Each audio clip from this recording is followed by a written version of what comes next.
For 22 years, I had been struggling with a sin that I'd kept secret, things that were completely unaware to my wife. And I've seen psychologists, I've seen counselors, I've been on more medications than I can probably count, diagnosed with severe depression, anxiety, bipolar disorder, and none of it was working. The counseling wasn't working, seeing the psychiatrists weren't working, the medications weren't working, they were having adverse side effects. There were several suicide attempts. My struggles had gotten the best of me, and at that point I was pretty much done with the marriage. And it wasn't until just about a year ago that I thought, wow, our marriage actually may really end. And I'd come to the end of my rope. I had determined I'll go to the re-engage, and afterwards I'll just, I'll slip out of the house and I'll drive outside of the country and I'll just take my life. And my wife will know what I've done, and she'll just think my mental health got the best of me. Fine.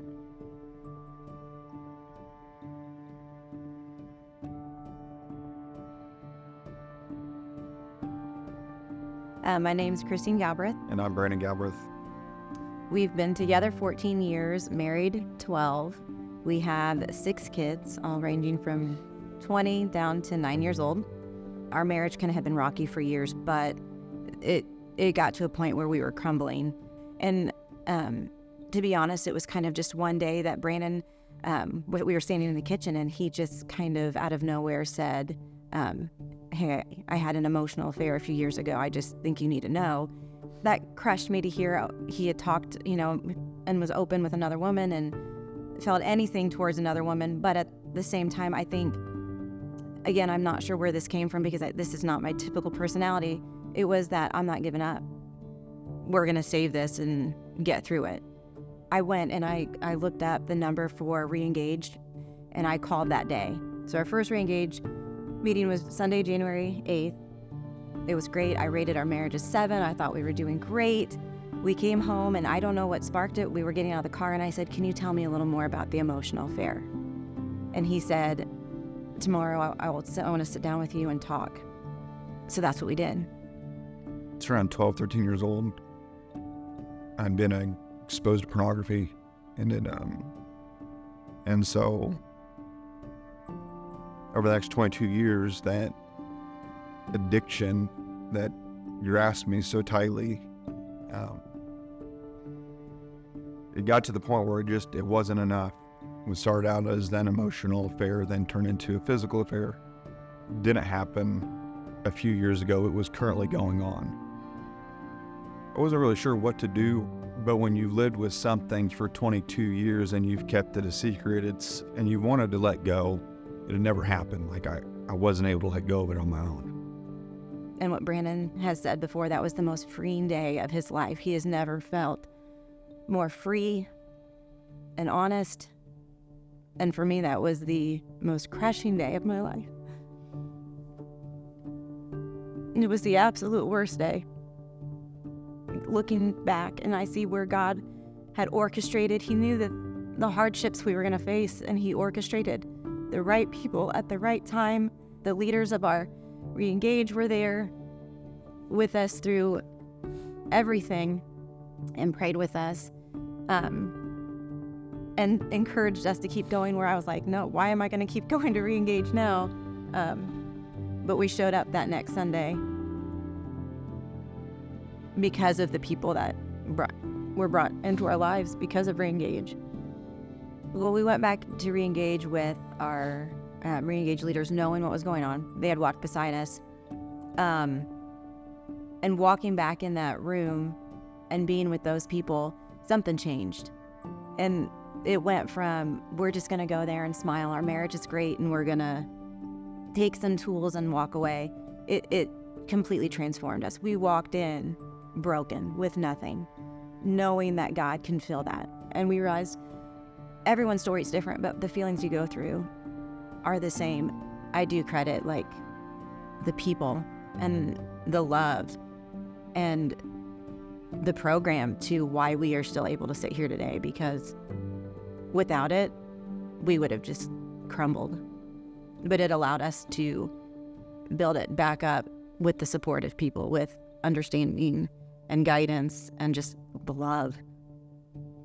It gave us that foundation that we needed, because the storms weren't over. The storms are never over. When you surrender and give everything to God, I mean, the storms keep coming. So it gave us that foundation that we were now strong enough to face the storms that were to come. We had a community now. We weren't alone. We weren't walking it alone. We knew what it meant to know God and to rely on God, which was something that we didn't do together in the past. So we had we had something to ground us. We had God. We had people. Without Reengage, everything would have looked completely different. I don't think we would be sitting here. I think we would have just gone our own ways. I wouldn't have been sitting here if it weren't for Reengage. Going that first night and hearing the testimony on the video, there was a flip where God was like, I'm going to provide a way out for you, and this is it. And it's not for you to take your life. It's for you to confess your sins and turn from your ways and just come after me. And again, we had the people that we trusted that we could go to help us through it. And that was all orchestrated by God through using Reengage. Some positive things that has happened since Reengage, definitely within our marriage, is communication. Though we still struggle sometimes communicating, we have learned to be completely transparent. And when you have that transparency, it changes everything.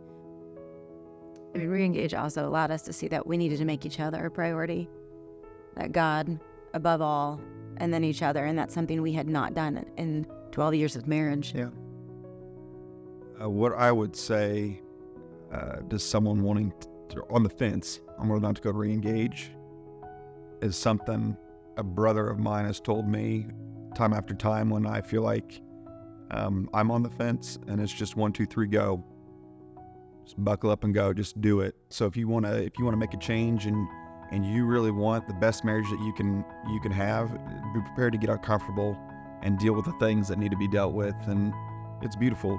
God gave us our spouse to make us better. God knew what he was doing when he put us together. And so that marriage that's on the rocks like ours was, like, God has a purpose for you. He has a purpose for it. And so get out your own way, get out of your head and just go.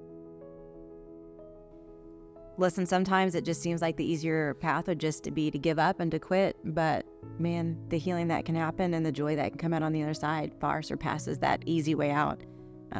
It's worth it. It's 100% worth it.